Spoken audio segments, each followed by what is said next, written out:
This is Understandable Politics. Hello, today we'll talk about a country whose industrial potential recently made its neighbors envious, but today is a byword for decline and hopelessness. Only a few terms apply to dozens of major factories, closed, collapsed, or abandoned.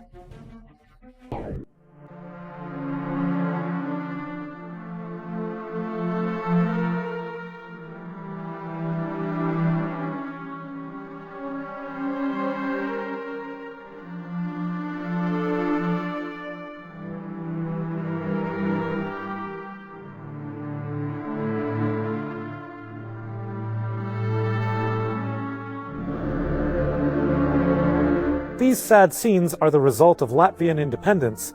What was once a source of pride is now overgrown with weeds. How did the European path turn an industrial republic into a ghost country? We'll tell you today.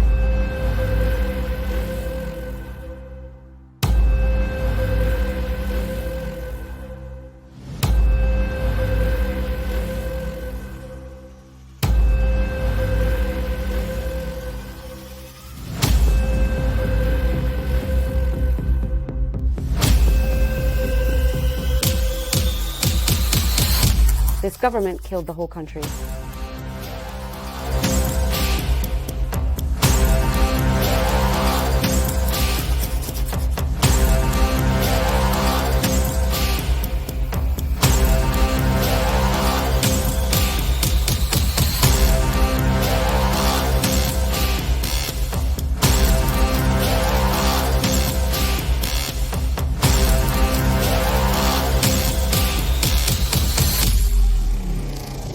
In 1991, Latvia inherited from the USSR an industrial complex that fed half of Europe.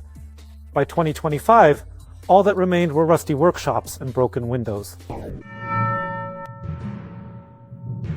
The tragedy of Latvian industry has two cornerstones: the collapse of the Union and joining the European Union.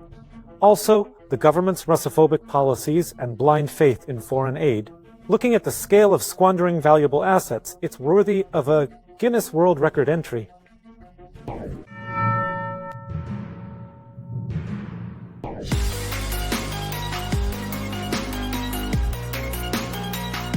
By the late 80s, the Republic had over 350 large industrial enterprises, decent infrastructure, and production volumes.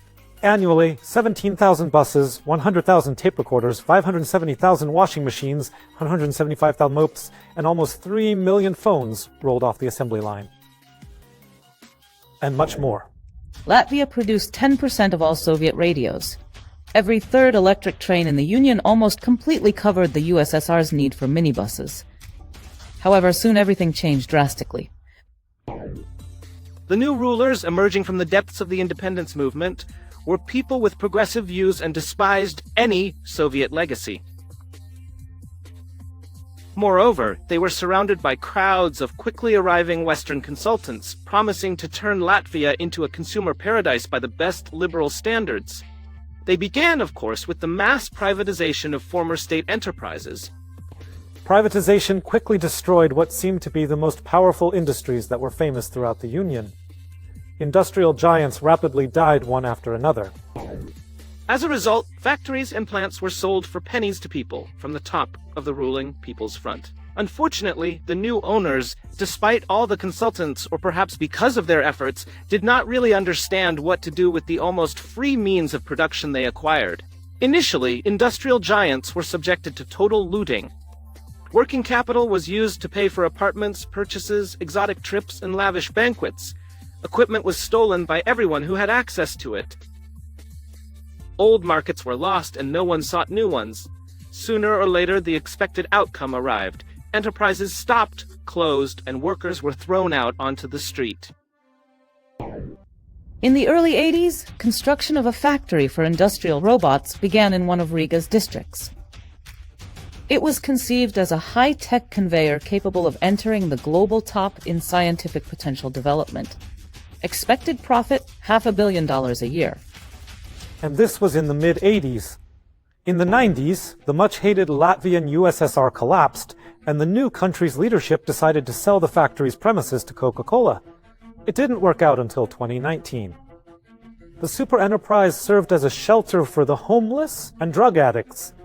Now there's a shopping center there. These companies were bankrupted, inefficiently privatized, then bankrupted by the state.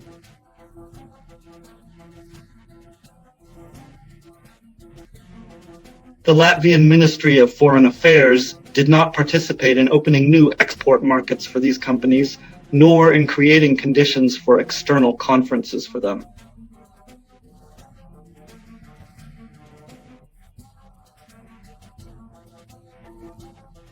On the domestic market, the government also did not participate in creating any conferences or impulses for these companies to restructure.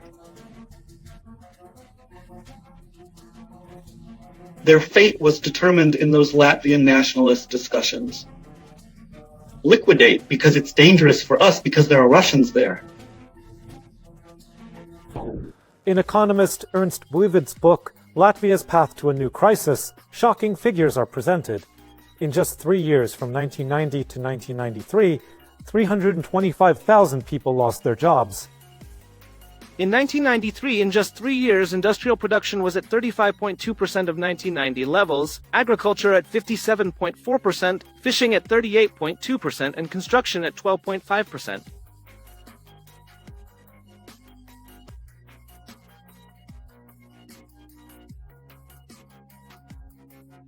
Only 49.7% of the 1990 GDP remained. Peat extraction decreased 5.5 times, meat production 7 times.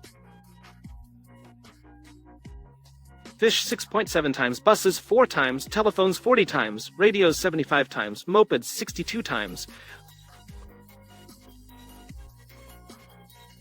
For 5 to 6 years, they lived off selling equipment from closed enterprises, mainly for scrap metal. Former industrial flagships of the Latvian SSR, such as Riga RAF, VIF, Radiotehnika Alpha, and the Daugavpils chemical fiber plant, ceased to exist during the 90s, as did many smaller enterprises.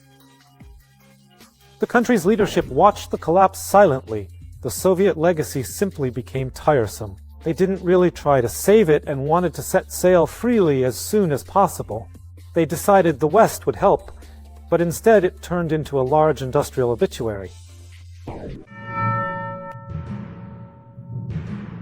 The VF plant, a giant of Latvian electronics, supplied trendy gadgets to the entire vast union. Boom boxes, radios, telephones, even motorcycles and cameras. 20,000 workers in the workshops. Code profit, $500 million. Once a modern and exemplary enterprise, now bankrupt. Imagine tiny Latvia with about 3 million people monopolistically owned the telephone station market for a population of 300 million. A dream for any modern Elon Musk or Steve Jobs. Anyone in business will understand what a thrill that is. 300 million regular customers. From the mouth of a journalist who personally saw one of the pillars of Latvian industry die, this story sounds particularly telling. The plant went bankrupt because of a Swedish investor. The Swedes promised to invest nearly $500 million in modernizing the Latvian telephone network over 8 years. In return, they asked for 49% of the existing state telephone network built during the Union. The Latvians happily agreed, hoping their great VF, which was then 100% state-owned and still alive, would continue to develop. Soon, with Swedish millions, our state VF would receive a mass of production orders. I clearly remember how Latvian government officials celebrated the victory. Our VF is about to take off. Hop, hop! The Swedes harshly sobered up the Latvian officials and brought them back to reality. We have our own equipment suppliers. We don't need your VF at all. So let me tell you, the great Latvian VF didn't receive a penny from this investment celebration. Not a single one. By the time Riga joined the EU, the workshops had stopped and the doors were boarded up. Thus ended the story of the largest brand where, let us remind you, 20,000 people worked. That's the Latvian state embroidered thinking, like any embroidered thinking in all countries of the world. The cunning Swedes, of course, when making the deal, handed out glass beads to the decision-making natives. And now for a laugh. Swedish Telia Sonera didn't have a single factory producing telephone stations. They bought them worldwide from Israel to Canada, They didn't buy a single screw from Latvian VEF, and VF died. 20,000 highly qualified employees went out on the street to shuttle to Poland, Turkey, to sell various imported junk at clothing markets, the expert bitterly notes. Lost their jobs, ended up on the street, went abroad, never to return home. A typical story of a Latvian family. Reader of Arguments and Facts, Irina B.'s father worked at VEF. According to her, her family never denied themselves anything. My brother and I had good clothes, shoes, all the appliances at home, new furniture. We went on vacation every summer. Now Dad lives in Ireland. In the 90s, the factory stopped paying salaries. He had to find another job, start life anew. And Dad won't return to Riga. There's nothing for him to do there, says the girl who herself has been living in Ireland for several years, in the UK. It's easy to guess what's on the VF site today. A shopping center, parking lot, residential and office buildings. Riga's Silicon Heart stopped quietly and painfully. In fact, the VEF example applies to all our factories that were once in Latvia and left as a legacy from the Soviet Union. After the collapse of Soviet power, all the specialists who could do something more or less left back to Russia. Those who stayed were perhaps rooted here, but they were treated in such a way that anyone without a Latvian surname was fired from key positions, leadership roles, and especially from state institutions.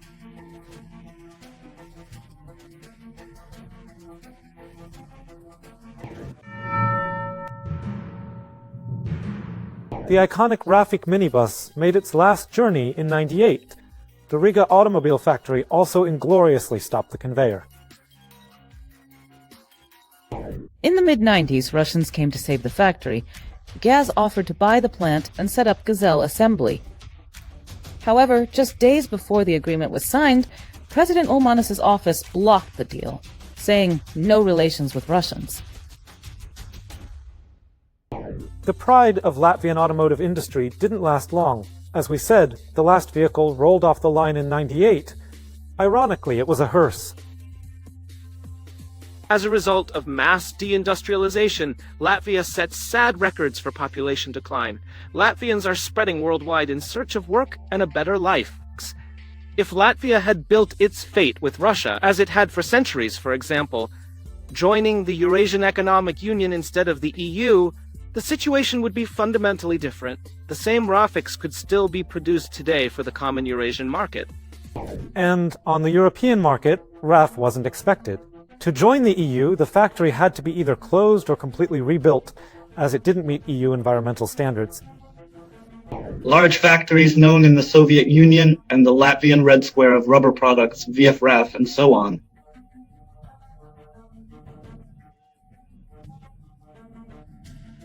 All this product range was forgotten, left behind. There was some inertia because such giants didn't die in one day.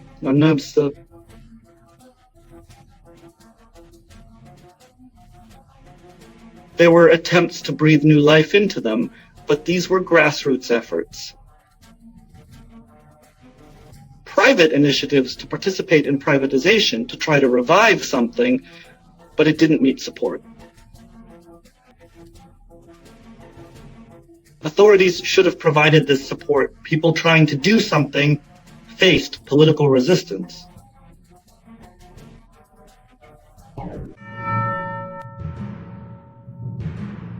The Riga carriage factory supplied electric trains to the entire Soviet Union.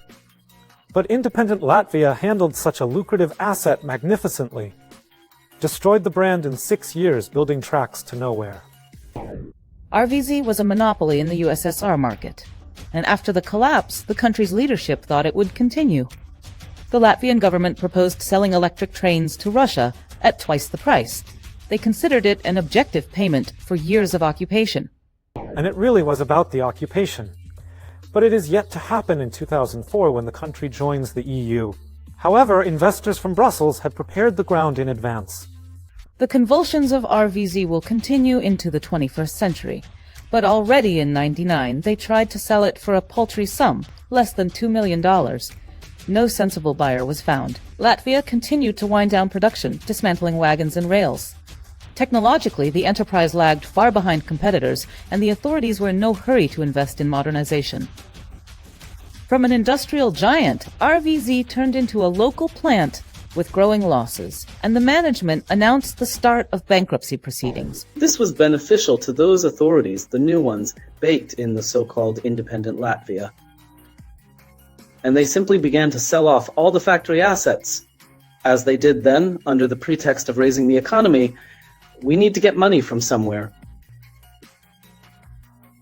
They sold all the machines, sold everything that was possible, up to the wires that contained copper, metal, from which, in principle, some structures were at the factories.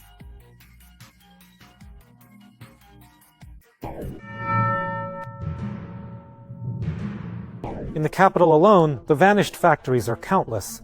Riga Shipbuilding, Riga Electric, Riga Wagon Building, Riga Penicillin, Riga Electromechanical. A long list with different geography in the next video.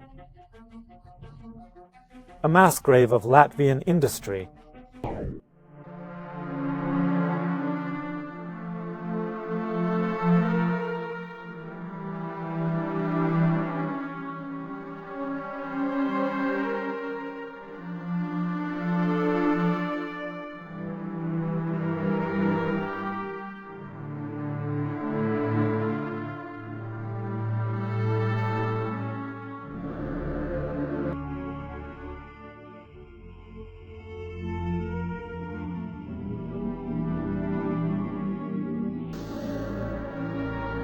One of the last to disappear was Liepāja Metallurgical, another pride of the Republic in Soviet times, the only metallurgical production in the Baltic countries. Once it produced 850,000 tons of steel a year.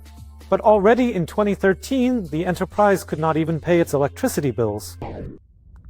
By 2025, there is no hope of restoring the plant. The entrance building was demolished a year ago, and part of the premises was leased to private companies for small enterprises. The achievements of paradise life in the EU and Latvia, of course, are striking. Since '91, 89% of the factories in the country have closed. The economy is half funded by the EU budget. The population was almost 3 million at the beginning of the 90s. Today it is 1.8 million people. Another anti-record was recorded in Latvia. Birth rates in 2023 were the lowest in the last 100 years. This is explained by the 90s pit, when in a hungry but free country, population reproduction decreased by more than half. Current times can be called a demographic abyss. In the next decade, the birth rate will fall to 10,000, and the number of newborns will only half replace the number of dying elderly.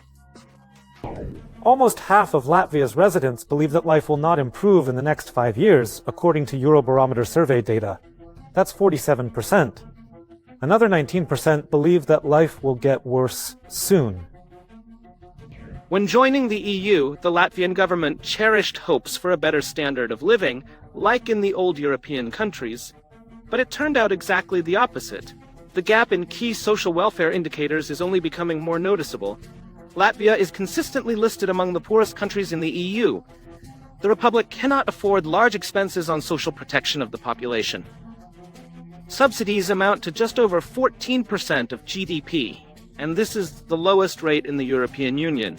Again, the country lags behind in healthcare spending, investments in social infrastructure, and funding of social programs. And what next? According to forecasts, by 2030, Latvia's population will fall to 1.5 million. The free market has regulated everything so that the country has become a graveyard of ghost factories. However, in 2024, the European Commission in its report praised the growth of the service sector by 6.7%. Riga in 25 may end, according to forecasts, with about the same indicator.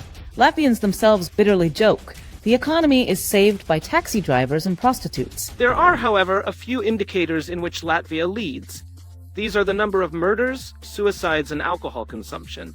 And the country is rapidly losing its population. The European Union is draining 1% of the population from the Republic annually. People are leaving en masse. They would like to work at home, earn decent money, but there is almost no large industry left here, and the country depends on EU handouts. The latter, by the way, increasingly hints don't expect more money, start feeding yourselves. But with what? So the population flees without looking back. Locals even came up with a joke about it. The last one to leave, don't forget to turn off the lights at the airport. And it seems that time is not far off. And here's what people who continue to flee Latvia say. Local politicians are draining the last money from us, and Riga has turned into a ghost town. You walk, and there are empty storefronts on the first floors. Empty. Not only empty, but everything is also scribbled on somewhere. The windows are all dusty, dirty. It's just wild. You immediately see how the nation is dying out. If you understand, you look at all this and want to cry. This government killed the whole country. Not only did it kill the country, but it also drove out all its people. It drives them out, just drives them out with these prices, this policy. Latvia is a good lesson on how to kill industry for the sake of the European vector. Factories became shopping centers, scientists became migrant workers, and cities became emptying museums of deindustrialization.